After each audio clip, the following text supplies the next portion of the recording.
sums. So previously in 6.1 you were finding the area underneath the curve, and the shapes were really easy, right? So just to review, right, under the curve doesn't necessarily mean under, it means between the graph and the x-axis. So some of you had gotten that wrong in 6.1, but you just want to make sure, right? So for this, it would be this area. Okay, so the graph of the function g of x is shown on the right. Approximate the area under the curve on the interval 2 to 6 with n subintervals by using a left rectangular approximation method. So that sounds really confusing, but it's actually not that bad. So the first thing that you're going to want to do is you're going to want to figure out what the approximation, what the interval is, right? So they want from 2 to 6. So we're just going to make our boundaries here from 2 to 6. And so really what they want is this area right here, right? So in 6.1, that would have been like a nice shape instead of a curve. But right now they're asking for the area under the parabola, right? Okay, so what does it mean by subintervals?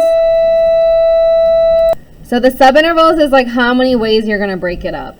So in this one, let's have n being a varying amount. Okay, so let's start with n equals 1.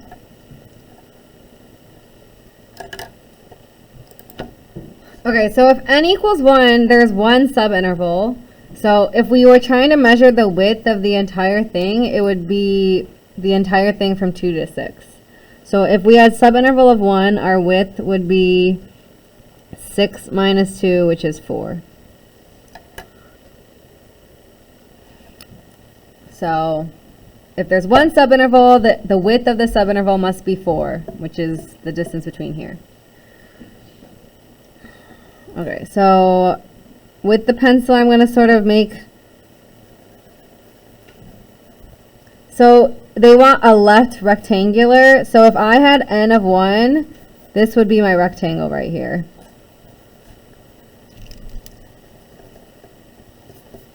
Because I'm using the left side of the graph.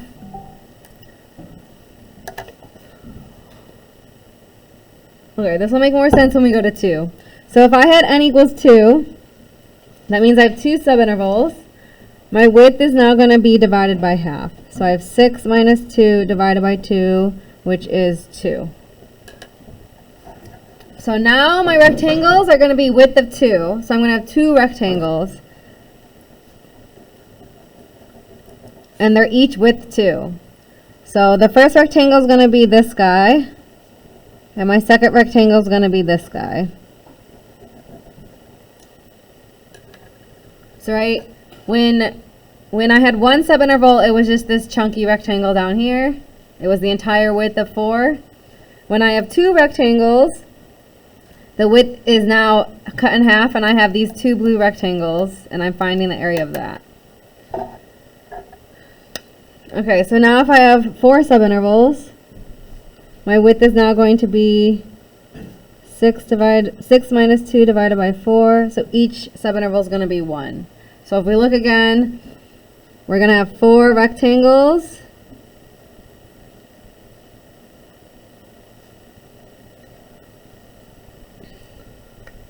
And they're all going to start at the left side of the curve.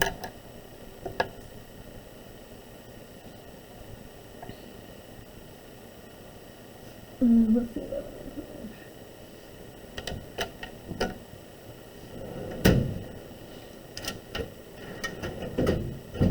So what the whole point of this is getting at is the more subintervals, the smaller the width, and the better you can approximate this area. So pretty much what someone said was like, okay, I don't know how to take the area under a curve, but I could take like really, really small rectangles and find the area of those rectangles and add them up. Does that make sense? Yeah. So the more subintervals, the less width, the closer we are to the actual area. So So this is like what people did back in the olden days when they were trying to find the area under the curve. I can't think of an example why they would try and do that, but that's what calculus is. Okay, so this approximation method is called a Riemann sum. It was named after a German mathematician named Bernhard Riemann. Good for him. Okay, so now let's do some actual examples, right? Below is the graph f of x equals 4x minus 1/2 x squared. We know that this is degree 2, which is why it's a parabola or a quadratic. Right now it's not in standard form, or else the x2 would be in front. But we should be able to know, even if we didn't graph it with a graphing calculator, that this is some sort of parabola. And it's concave down, right? Because it's facing down with this negative. Use Riemann sums to find the approximation of the area under the curve. So there's two ways that you can do this. There's a graphical way and an algebraic way. These examples are nice because we can do the graphical way and the algebraic way, but sometimes you'll have to do one or the other. Okay, so they want us to do a left Riemann sum. They want us to do from 2 to 8, and they want us to use 3 subintervals. So I'm just going to start from 2 to 8. So if we see, it's right there. We're doing a left Riemann sum, 3 subintervals. So first we want to find the width of our subintervals. So we know our width is going to be 8 minus 2 divided by 3. So it's taking the entire width divided by the 3 subintervals. We get 6 over 3. So we know that each one is 2. You might have just been able to see that visually if you're a visual learner. So we're going to have 3 rectangles, and we're going to always start on the left side. So I'm going to put a dot right there. So our rectangle is going to be these 3 rectangles, because we're using the left side of that rectangle. Alternatively, if we were to do a right Riemann sum, it's the same interval, it's the same amount of subintervals, but the rectangles are going to look different because we're using the right side. So we have this rectangle, we have this rectangle, and then this one actually, since the right side is 0, we actually don't really have a rectangle there. This one only has 2 rectangles because the right side of this third subinterval is 0. So just make it, you don't have to shade it, but just sort of to see what we're working with. All right, these are our 3 rectangles for our Riemann sum. Okay, so I'm going to do the first one graphically, but then we'll also back it up with, actually let me put this width thing over here.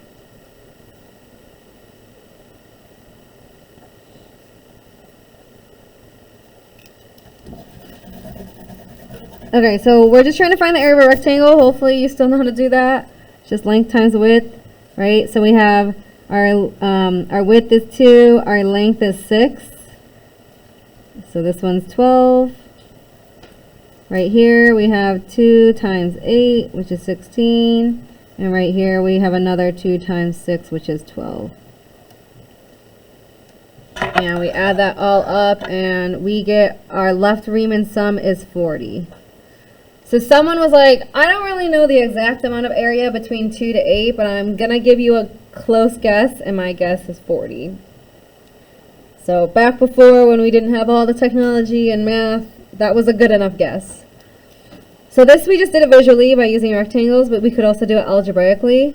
So what we would do is we would do the width times the height, and we know it's the left side, so it's going to be f of 2 plus 2 times f of 4 plus 2 times f of 6. Right, so if I hadn't given you the graph, but I just gave you the equation, this would be the function notation that you could use to find those same values. Right, so f of 2, we have to plug 2 in there. So it would be 4 times 2 minus 1/2 2 squared. Right, and you could do that. So we have 2 times 8 minus 1/2 times 4, 2 times 8 minus 2, which is 2 times 6. So it's going to be the same, obviously, but I just want to show like we can do this algebraically. So we should get 2 times 6, 2 times 8, and 2 times 6 again. And we're getting our final answer of 40. Okay, so for the right Riemann sum, similar concept. Okay, so for this area, actually you guys can find the area. Find the area of these rectangles. Okay, so pause the video, try and solve it. And what you should have gotten is 28. So if we do 2 times 8 for the first rectangle, the second one is going to be 2 times 6. And then this one is 2 times 0, which is 0.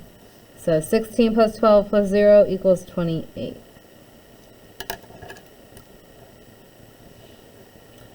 And again, you could have used your function notation. You would have just had to use the end of the interval, right? So if I know that this rectangle is from 2 to 4, instead of doing f of 2, I'm doing f of 4. So it's 2 times f of 4 plus 2 times f of 6 plus 2 times f of 8. Right? So we know that this is the same, but I'm using the left side here and the right side here. Alright, let's jump to the back. So there's a few more ways that you can take Riemann sums besides left and right. You can also do a midpoint and a trapezoid. So midpoint, we have our same, it's the same graph, same subintervals. But this time we're using the midpoint. So right here, we're going to go where 3 is and make the rectangle from there. From 5, we're going to start our rectangle there. So it's actually the same rectangle.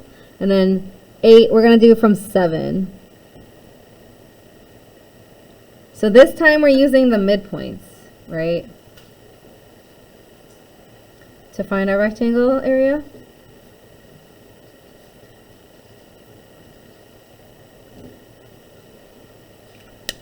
Okay, so this one's a bit trickier because you can't do it visually necessarily. Like if we look over here on this third rectangle, we don't really know where that is. Like we can guess it's like 3.3. But for this one, unfortunately, we're going to have to do the function notation. So sometimes you can't just look at it visually. Sometimes you have to go in there and do the algebra. So remember the function was f of x equals 4x minus 1/2 x squared. And so we're going to need to do our function notation. So we're going to do 2 times f of 3 plus 2 times f of 5 plus 2 times f of 7, right? And 3, 5, and 7 are our midpoints. So why don't you pause the video and try and figure out these areas. Okay, so you should have gotten 37. I would have used the calculator, but we just plug it in, right? So it should be 12 minus 9 over 2, 20 minus 25 over 2, plus 2 times 28 minus 49 over 2. And put that in your calculator, you should have gotten 37. Okay, trapezoidal sum. We're using trapezoids. So we have our same intervals. This one, you're going to make a trapezoid. So you're just going to actually connect the points. So most of us think of a trapezoid like this. But the actual definition of a trapezoid is that these two lines just need to be parallel. So it could look like this. Even technically a rectangle could be a trapezoid. Right here we have a triangle. So it's not technically a trapezoid, but they just call it that because you're connecting the points, right? So the equation for the area of a trapezoid, you can either look it up, or if you remember, or if you ever learned it, it's a plus b over 2 times height. So a and b are the different lengths of the sides, and then the height is actually going to be sort of our width. So this is like what you find in Google, but pretty much you just take the average of the two heights and then you multiply it by your width. Let me just say that. Average of two heights times width. right? I don't want you to get confused because on Google you'll see like an H. So you might get confused with height and width, but you know, you can switch it like on a rectangle. Okay, so there's a way to do this algebraically or visually. I'll do the visual way first. So like, what I would do is I'd sort of break this into a rectangle and then a triangle. So my rectangle would be 2 times 6. And then remember, a triangle is 1/2 base times height. So 1/2 2 times 2. So we get 12 plus 2, which is 14. When you're looking at these shapes and stuff, you could sort of see, like, we know that there's some symmetry in a parabola. So this is actually the same shape. So this is also just 14. And you should be able to see that, but if not, that's fine. And then here we have a triangle. So we have 1/2 base times height. So base is 2, height is right here on the left side, 6. So we get 6. So our entire thing is going to be 34. Now if we were to do it algebraically, we would take the two heights, take the average, and then multiply it, right? So we'd have 6 plus 8 divided by 2 times 2 plus 4 plus 6 divided by 2 times 2 plus 6 plus, oh yeah, that's not 4 and 6. It's 8 and 6. Right, so it's height, the 6, the 8, the 8, the 6, the 6, the 0. So these all just cancel out. We have 14 plus 14 plus 6 again. So there's a lot of different ways. Different ones will be better for different approximations. Like we can clearly see that this one's probably the closest, right? For this specific parabola, the 34 looks closer than any of the rest. It looks closer than 37, it's closer than 40, and 28 on the back side, right? Okay, so something that we want to be able to recognize is overestimating and underestimating. So if we're doing an increasing function and it's a left Riemann sum, we want to see if it's underestimating or overestimating. So you can memorize this, or you could just draw yourself a picture. So if I was to do a left Riemann sum, this is what it would look like. And so I can clearly see that this is underestimating. Right? If I take the area of all the triangles on the left side, or all the rectangles on the left side, it's going to underestimate the actual area under the curve. So I want you to pause the video and try and figure out if it's under or overestimating these three. Let's draw it out, right? We should have gotten over, and then over, under. So if we're doing a right Riemann sum, these would be our rectangles, and that is over. That's too much. We're over-approximating, overestimating. If we're doing a left Riemann sum again, it's decreasing. It's over. If we're doing a right Riemann sum, it's under. So some people try to memorize this. They're like, if it's increasing, left is under. If it's decreasing, left is over. So you can try and memorize it. It might help you. You can come up with your own trick. For me, I just sort of draw it. I don't want to memorize it, but you do you. All right, last page. Okay. Now we can see if it's over or under for a trapezoid estimation. So do the same thing. Remember, concave up is like a smiley face, right? And concave down is a frowny face. So sometimes it's hard, but you want to be able to see when something's concave up. Like if you saw this, you might not immediately think, oh, this is concave up. You can clearly see that like this chunk of the graph is like right here, right? And then this chunk of the frown is like right here. So sometimes people get confused because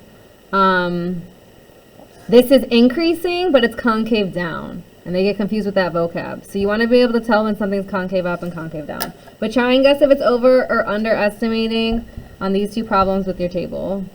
Or pause the video. Alright, good job. This should be over. This should be under. If we make our rectangles, we can see it's slightly under. Right? It's a little more obvious from right here. And then if we do our rectangles, again, it's sort of hard to see, but this one's over. Just by a little bit. Okay, Now we're gonna do, this is the problem that you'd actually see in like a proper AP test. And it looks sort of complicated, like they didn't give you the graph, but it's the same concept of Riemann sums, right? So it says the rate at which water is being pumped into a tank. Oh yeah, calculus loves problems like that, like water leaving or entering a tank. Is given by the continuous and increasing function r of t. A table of selected values r of t for the time interval 0 to 12 minutes is given below. Okay, so we want to try and find the Riemann sums with this table. So we have a right Riemann sum with 4 subintervals, left with 4, midpoint with 2, trapezoidal with 4.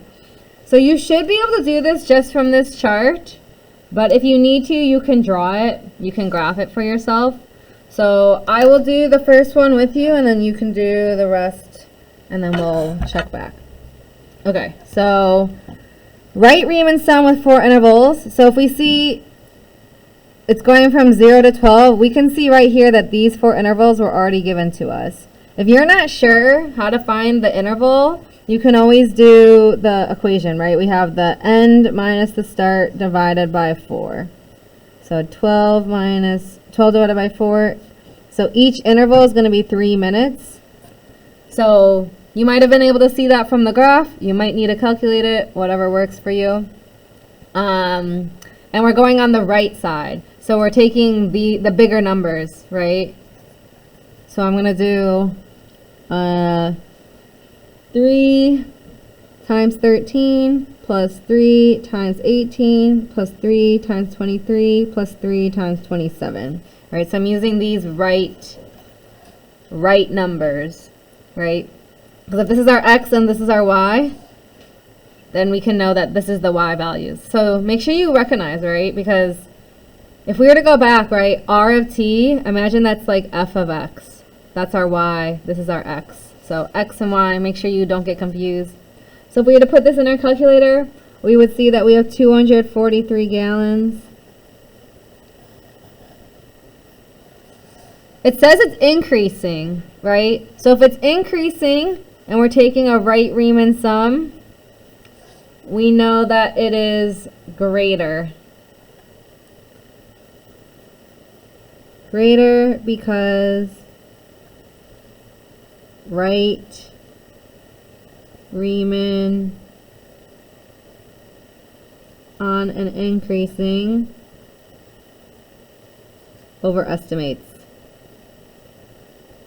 So you could look back at your notes and remember that, or you could just graph it like I did. Like, I don't know how it's increasing. I don't know if it's like really steep. I don't know if it's like sort of shallow. Doesn't matter, because as long as it's a right Riemann, it's gonna overestimate.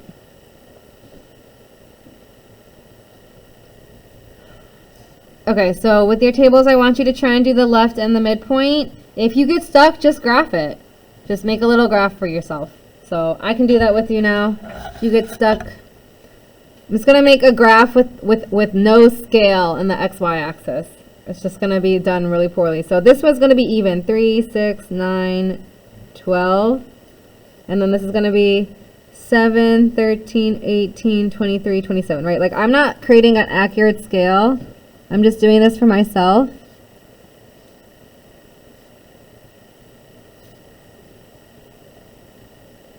And this might be able to help you with your shapes.